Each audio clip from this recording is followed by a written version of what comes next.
آیا تا به حال از خودتان پرسیده اید صهیونیسم یعنی چی؟ شاید تا حالا در خبرنگاری‌های مختلف واژه صهیونیسم رو شنیده باشید و این سوال براتون به وجود اومده باشه که صهیونیسم یعنی چی؟ شاید بعضی‌ها فکر کنن صهیونیسم یک توهین به کشور اسرائیله، اما در اشتباه هستن، چون یهودی‌ها افتخار میکنن به واژه صهیونیسم و اگه بهشون بگی تازه خوشحالم میشن. خب بریم سر اصل مطلب. در اصل صهیونیسم معنی خاصی نداره، چون یه ایدئولوژیه مثل فاشیسم، کمونیست یا دموکراسی.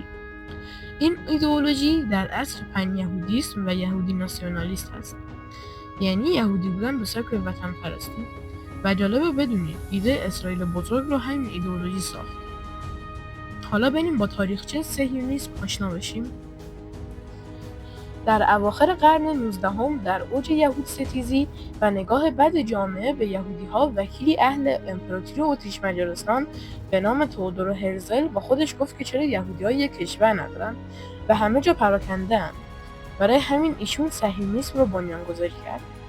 جالبه بدونید صهیونیسم ایشون بر پایه مذاکره و دیپلماسی بود، یعنی میگفت باید با صلح و دوستی کشور یهودی‌ها رو ایجاد کنیم. و حالا شاید با خودتون فکر کنید که چجوری این ایدئولوژی بر پایه اساس صلح و دوستی تبدیل به فاشیسم تندرو شد. باید بگم که این کارو این آقا کرده، ولادیمیر ژابوتسکی. ایشون اومد یه ریشه جدید از صهیونیسم ساخت. یعنی اومد گفت جمع کنین با مذاکره و این حرفا چیه؟ میریم یه ارتش بزرگ میسازیم و به زور سرزمینمون رو میسازیم. اینجا کلامو داشته باشیم بریم یکم آینده‌تر. زمانی که جنگ جهانی اول به پایان رسید و آلمان و امپراتوری عثمانی شکست خوردن و امپراتوری عثمانی پراکنده شده و اون زمان تمام اروپا تمرکزشون این بود که جایی برای یهودی‌ها پیدا کنن. برای همین امپراتوری بریتانیا با حمایت کشورهای اروپایی منطقه‌ای از عثمانی به نام فلسطین رو به یهودی‌ها اختصاص داد و تمامی یهودی آواره رو جمع کردن از اروپا بردن اونجا. دقت کنید، هنوز کشور اسرائیل بنیانگذاری نشده. یادتونه که گفتم ولادیمیر ژابوتسکی میگفت که باید با ارتش و زور کشورمون رو بسازیم؟ اینجایی که این اتفاق میفته. یهودی‌ها با کمک آمریکا سلاح به دست میگیرن و بر علیه اعراب قیام میکنن و کشور اسرائیل رو بنیانگذاری میکنن.